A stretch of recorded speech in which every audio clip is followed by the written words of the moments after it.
Hosanna in the highest. Hosanna in the highest. Hosanna in the highest. We thank God for this Palm Sunday that He has given unto us.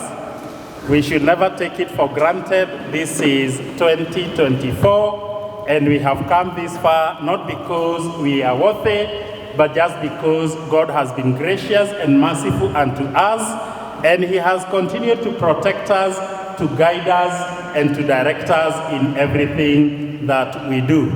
I want to thank Catherine Orchid that has led us in the praise and worship. I'm not sure that you get a session of aerobics very free and very often. I think that was a handy lesson in aerobics that has come for us and has come free to us. Thank you for the energy, and we thank God for using you in the ministry that you are serving as you lead in praise and worship. Thank you to all of us who are gathered here this morning. We have come because we purpose to identify with Christ. We purpose to identify with this day. We purpose to witness His grand and triumphal entry into Jerusalem. And so this is a very important day in the Christian calendar, and that's why it is important to always be reminded. That's why we took the walk of faith to be able to identify with Jesus as He entered Jerusalem very many years ago. In the event we have visitors, Kefah, Njenga. I love the Lord as my personal Savior. By the grace of God, serving in this parish as the vicar, with the leadership with us at the altar, and obviously with all of you who have come for the service. And I want to share the word today, cognizant of the fact that today is Palm Sunday, and so it's a great day that we are commemorating and remembering the triumphal entry of Jesus into Jerusalem.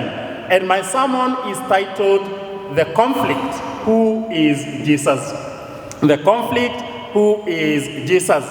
And as we have mentioned and said, today marks the beginning of the Holy Week. We have just started the Holy Week, which will culminate in the betrayal of Christ, His flogging, His crucifixion, and ultimately His resurrection. And Jesus says, grand entrance into Jerusalem is recorded in each of the four Gospels. We have read from the Gospel of St. Mark, but His triumphal entry is also recorded in the Gospel of St. Matthew, it's also recorded in the Gospel of St. Luke, and it's also recorded in the Gospel of St. John. And so the question we would be asking ourselves this morning is, why is His entry into Jerusalem very significant that it had to be captured in all the Gospels and the four Gospels we have mentioned? And one of the things we must be cognizant of is that Jerusalem represented the physical fulfillment of God's promises and presence to His people. When people saw Jerusalem, when people identified with Jerusalem, when people were in Jerusalem, they were able to see the promises of God, and they were also able to feel His presence among them. And we must be reminded that 1,500 years before Jesus, God had dramatically rescued His people from 4 generations of slavery in Egypt. Remember, the children of Israel had been caught into captivity. They had been taken into Egypt. They had been oppressed. They had been subjected to very difficult times and situations, and God heard their cry, and after 4 generations, He was able to deliver them from the land of slavery into the promised land. And we all know that during the rescue of the children of Israel from Egypt, there were many things that happened involving the plagues that we all know about, involving the parting of the Red Sea as they crossed over to the promised land as they were being pursued by Pharaoh and his soldiers. And Passover was an yearly celebration of this rescue. The Passover feast used to happen every year after the children of Israel had been rescued and they had come back and settled into their land. They used to celebrate and commemorate their rescue from the land of oppression. And so it was a very important Jewish holiday. And the ancient Jews marked the holiday by returning to Jerusalem for a week-long celebration in order to retell the stories of the Exodus. They would be able to recount and retell the stories of the Exodus to the people who had then been born after the children had been liberated from the land of slavery. And in Jesus' final week before his death, Passover fell on a Thursday. And that's why when Jesus is entering Jerusalem on this particular Sunday, there already were many people in Jerusalem who had come to wait for the Passover festivity. And we know that space in Jerusalem was usually limited, and that's why people used to arrive early in order to book themselves space and accommodation in preparation for the Passover feast, which was the commemoration and the celebration of their liberation from the land of oppression. And so, when Jesus rode into town the Sunday before, we would appreciate that the place was already full and the place was already very electrified. The reason it was electrified is because everybody had come for the celebration. They had come to join each other. They had come to join in union to be able to remember their liberation from the land of slavery. And God had rescued his people from a world power. Remember, when the children of Israel were captured in Egypt, that was a world power. God had rescued them from a world power before, and the pilgrims in Jerusalem were wondering when he would do it again. They were there celebrating their liberation from Egypt. They were there retelling the stories. They were there excited, and they were wondering when would God deliver them again. But remember, this time they were not wondering why God would deliver them again from Egypt, because they were not in captivity in Egypt. But this time, they were looking at God delivering them from the oppressor, and this time, the oppressor was the Roman Empire. Remember, just 60 years before the Roman Empire had captured and annexed the Holy City. The Roman Empire had come. They had captured Jerusalem and they had subjugated the Jews in oppression, and that's why the Jews were wondering when next would God be able to liberate them, and this time not from the oppressors in Egypt, but this time from their oppressor who was the Roman Empire. And while the Jews enjoyed some religious freedom under the Romans, they were actually heavily oppressed because of the taxation. When the Romans captured Jerusalem, when they took over the city, they gave the Jews some religious freedom. And that's why the Jews in this week had gathered to commemorate and celebrate the Passover feast. So there was some freedom that they had been given, but they were still quite oppressed by the heavy taxation and the political division that was happening from the oppressors, the Romans, at this time. And they wanted another Moses. They wanted somebody who would liberate them, this time not from their Egyptian oppressors, but this time from their Roman oppressors. And they wanted a Messiah to free them from the pagan oppressors. Remember, the Romans were not extremely religious, and many of them were even pagans. And so the Jews were looking for somebody who would be able to free them from these pagan oppressors. And so Jesus hitting the scene at this time was the expectation, everyone, that he was their earthly Messiah. When he came into Jerusalem this particular day, when he rode into the city, they now were thinking God had sent a Messiah to come and liberate them from their Roman oppressors. And that's why they were excited. That's why they were jubilant, and that's why they were waving twigs and laying their garments on the ground for the court to be able to ride through these particular garments. And so the scene of the palm branches and the singing of Hosanna and the laying of the robes on the ground point to the crowd expecting Jesus to be their champion.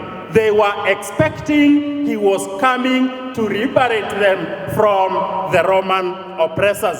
And there was a great hope and a great expectation that Jesus would overthrow the pagan rulers and reestablish Israel once again. Remember, they were looking forward to being liberated and being reestablished once again as a kingdom that was favored by God in that particular region. But we appreciate one thing, the props of Jesus, or the way Jesus rode into the city.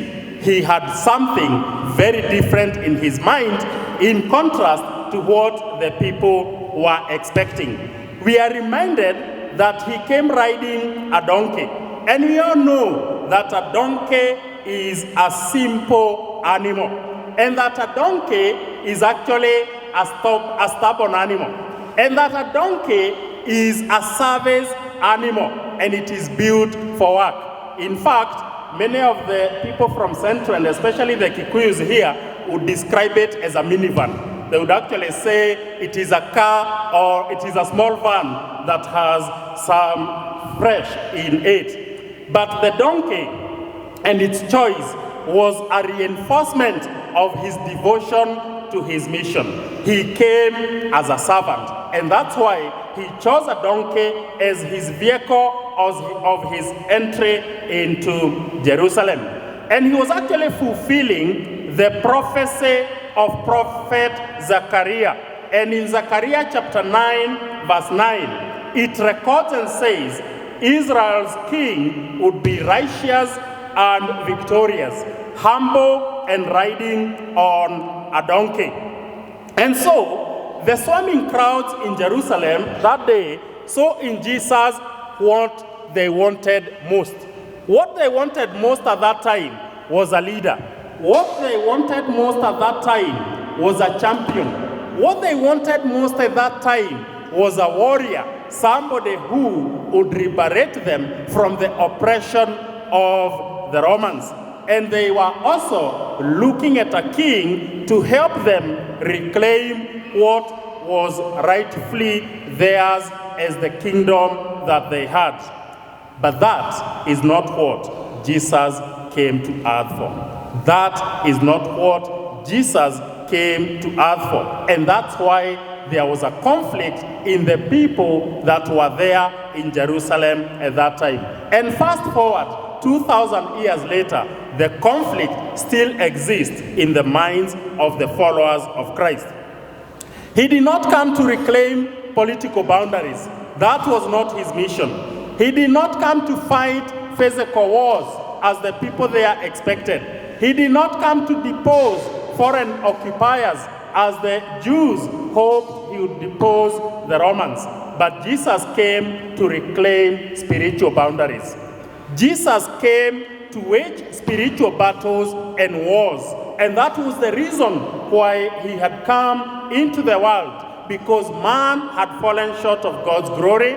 Man had sinned, and God had seen what man had done, and he sent his only son to come and reclaim man back to himself. And Jesus came to depose spiritual occupiers that still fight for the hearts and souls of men. There are many people. We have been through a series of trying to understand spiritual battles.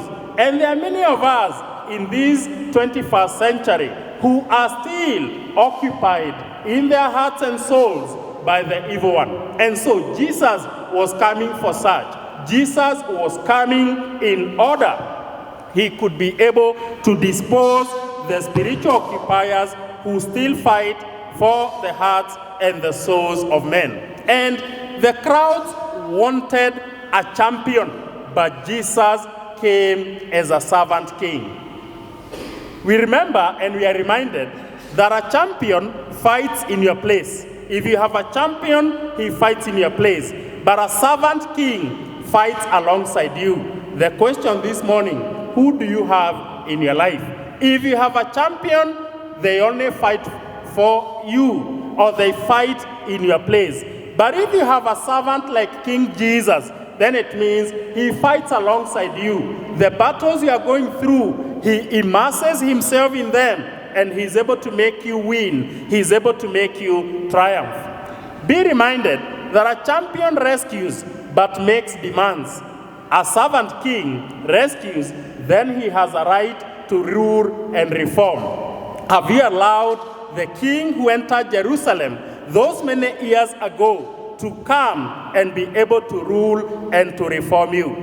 Remember that a champion serves your purposes, but a servant king lays down his life for his people and is worthy being served in return. The question is, are we serving him even after his triumphal entry into Jerusalem many years ago? Have we allowed him to enter into our hearts? Have we allowed him to rule and reform us? Have we allowed him to fight alongside us in the challenges that we are going through? And so, as we reenact this Palm Sunday today, the question in my mind, and the question that should also be in your mind, is how many times have you made Jesus about your wants? Remember, the Jews in Jerusalem made Jesus to be aligned to their wants. And their wants was that they wanted a leader. Their wants, they wanted a champion. Their wants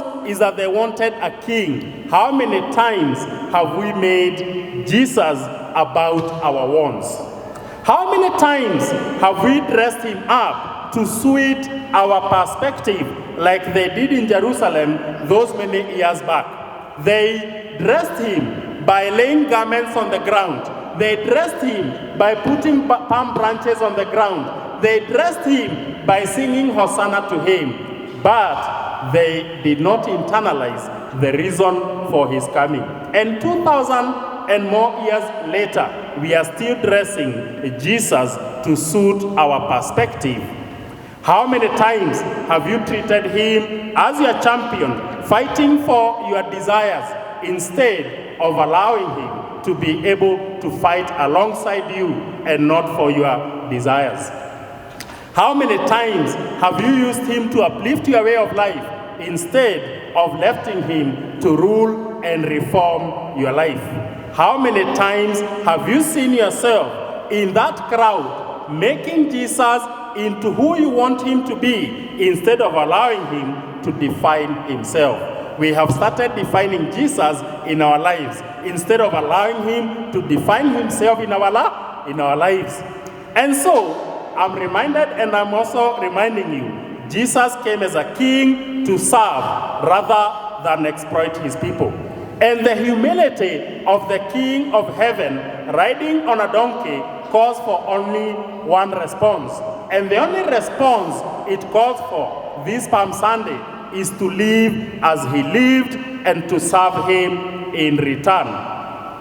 And as they shouted, Hosanna, remember, the name Hosanna means save us. So the question this morning is, what do we want God to save us from? There are many challenges and situations that we are going through in our lives. Sometimes we go through illnesses that require great medical attention. May this be a point of us calling to God and shouting Hosanna to him to come and save us from the scourges of the illnesses that are hurting us in our lives. Maybe you are going through a depressive situation. This is a time to shout Hosanna to him so that he can come into your life to rule and reform it and be able to rid you of the depression you are going through. Maybe you have gone through a financial crisis. This is the time to shout Hosanna so that he can be able to alleviate the debt situation that you are going through. Maybe you have strife in the family you come from. May you be able to shout Hosanna at such a time so that he can be able to settle the strife that you are going through in your family. Maybe you have been imprisoned, and it doesn't have to be a physical prison. Maybe there are things you have done in your life and they have boxed you in. They have put you in prison. May this be the time that you shout Hosanna so that he can be able to free you from all the challenges you are going through. And so, as we shouted Hosanna as we walked here, as we shall wave the twigs the whole day today, and even in this whole week, as we prepare ourselves for the Holy Week, the question in my mind and heart, and the question that should be live in your heart and mind is, what do you want him to save you from?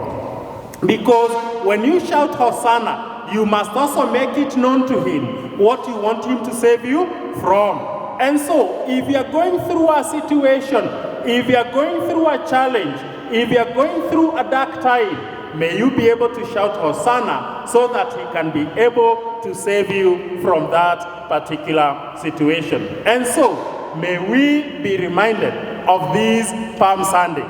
May we be able to recognize his triumphal entry into Jerusalem to allow him to enter our hearts.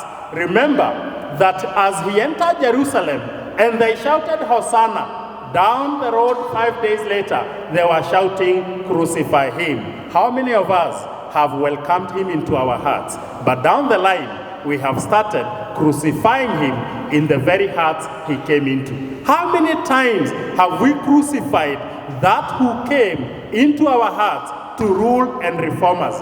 How many times have we shouted that we don't need him and we need the life we lived before we knew him? Remember, they shouted and said that the thief should be released in his place.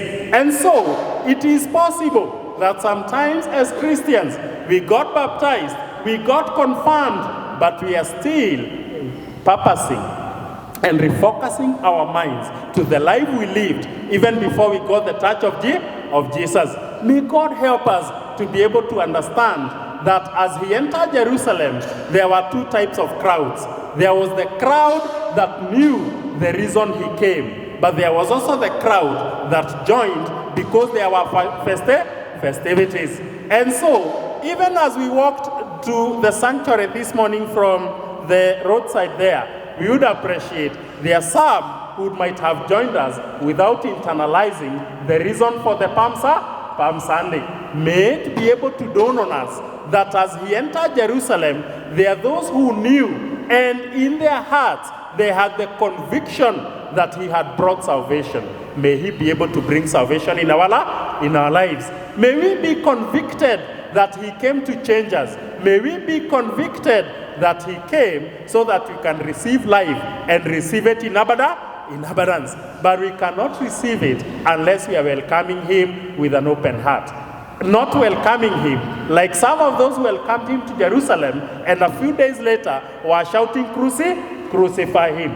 May we be able to receive him in a way that he shall get a permanent dwelling in our hearts, a permanent dwelling in our minds, a permanent ability to rule and reform us and to change us so that the Hosanna we sing and the Hosanna we shout will have meaning by being able to change us, to transform us, to heal us, and to uplift us in the lives that we are living. And so, may this Palm Sunday be able to be a Sunday with a difference. May, as we start the Holy Week, be able to come closer to Christ. May we release ourselves to him. May he be able to save us so that we are able to recognize him as the king in our lives and not just a champion. He could come and we only recognize him as a champion. But let us recognize him as the king in our lives, to be able to change us, to save us from the endless cycle of despair we go through as Christians, so that we can be able to enjoy the life he has given us and to be able to have great ability to connect with him and to connect with the rest of humanity. May this be a transformative Palm Sunday in our lives and beyond. As we enter the Holy Week, may the Hosanna we sing be a Hosanna that changes and transforms us. May we not be part of those who are in Jerusalem celebrating Passover and did not even know who had come into town. May he be able to change us and transform us for the good. In the name of God the Father, the Son, and the Holy Spirit.